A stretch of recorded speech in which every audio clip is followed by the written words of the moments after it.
লক্ষ্মী, তুই এত ভালো।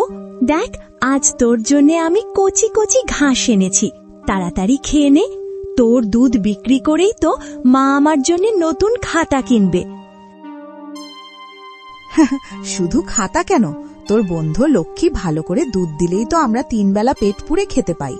ও তো শুধু আমাদের গাভী নয়, ও আমাদের ঘরের লক্ষ্মী। প্রতিদিন সকালে রাহেলা লক্ষ্মীর দুধ দয়ে যা পেত তার কিছু অংশ টুনির জন্য রেখে বাকিটা বাজারে বিক্রি করে কোনো মতে তাদের সংসার চলত।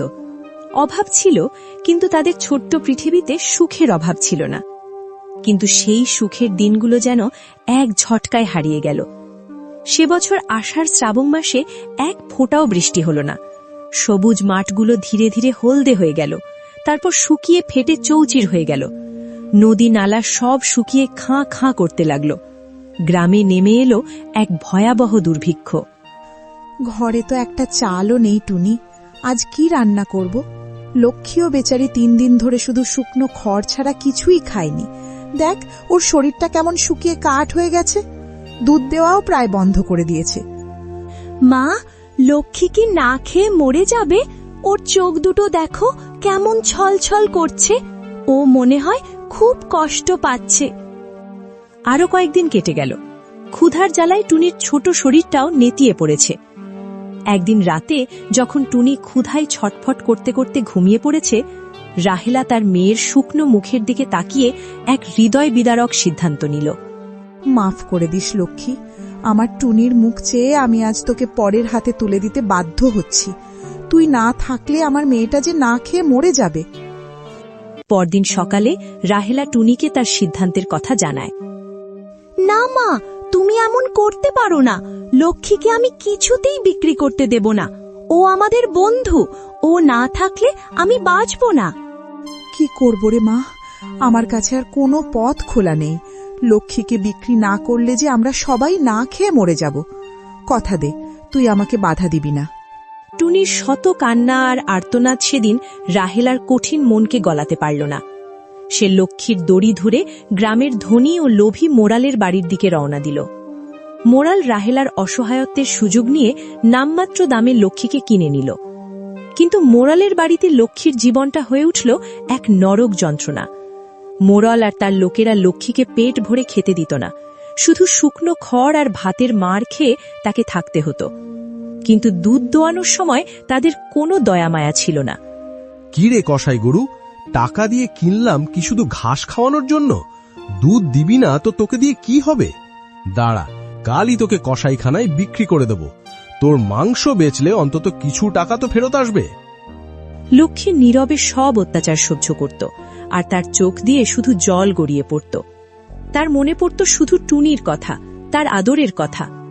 এদিকে টুনি লক্ষ্মীকে ছাড়া এক মুহূর্তও ভালো ছিল না। সে ঠিকমতো খেত না, ঘুমাত না। প্রতি রাতে সে লুকিয়ে লুকিয়ে মোড়ালের বাড়ির কাছে যেত আর পাঁচিলের ফাঁক দিয়ে লক্ষ্মীকে এক নজর দেখার চেষ্টা করত। লক্ষ্মীর কঙ্কালসার শরীর দেখে তার ছোট্ট বুকটা ব্যথায় ফেটে যেত।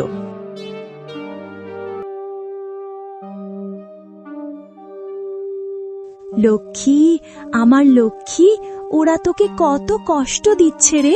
আমি আর তোকে এখানে থাকতে দেব না। তুই আমার সাথে চল, আমরা পালিয়ে যাব। সেই রাতে টুনির গলার স্বর শুনে আর তার হাতের ছোঁয়া পেয়ে মৃতপ্রায় লক্ষ্মীর শরীরে যেন নতুন করে প্রাণের সঞ্চার হল। সে তার গলার দড়ি ছিঁড়ে ফেলল এবং নিঃশব্দে টুনির পেছন পেছন তাদের পুরনো বাড়ির দিকে রওনা দিল। পরদিন সকালে মোড়াল ঘুম থেকে উঠে দেখে গোয়ালঘর খালি, লক্ষ্মী পালিয়ে গেছে। সে রাগে ক্ষোভে অন্ধ হয়ে তার লোকজন নিয়ে টুনির বাড়ির দিকে ছুটল। বের হ রাহেলা, তোর মেয়ে আমার গরু চুরি করেছে। তোরা মা মেয়ে দুজনেই চোর। আমি আজ তোদের জেলে পাঠাবো। রাহেলা আর টুনি ভয়ে কাঁপছিল। ঠিক সেই মুহূর্তে যখন মোড়াল তার লোকদের ইশারা করছিল তাদের ধরার জন্য, এক আশ্চর্য ঘটনা ঘটল। ঘরের পেছন থেকে শান্ত বায়ে বেরিয়ে এলো লক্ষ্মী। তার চোখে আর আগের সেই ভয় বা দুর্বলতা নেই, বরং এক অদ্ভুত শান্ত ও মায়াবী দৃষ্টি।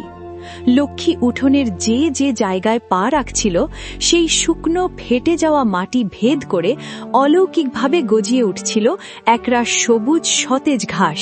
মুহূর্তের মধ্যে তাদের চারপাশের ধূসর প্রাণহীন উঠোনটা এক জীবন্ত সবুজ গালিচায় পরিণত হল। আমাকে ক্ষমা করে দাও, আমি লোভে অন্ধ হয়ে গিয়েছিলাম। আমি প্রকৃতির এমন এক আশ্চর্য সৃষ্টিকে অবহেলা করেছি এবং কষ্ট দিয়েছি। এই লক্ষ্মী তোমাদেরই।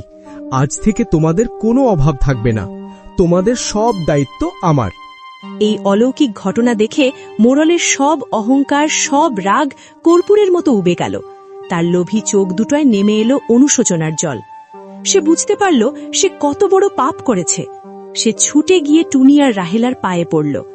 সেই দিন থেকেই যেন প্রকৃতির অভিশাপ কেটে গেল। আকাশ কালো করে বৃষ্টি নামল, শুকনো নদীতে জল এলো, মাঠে আবার ফসল ফলতে শুরু করল।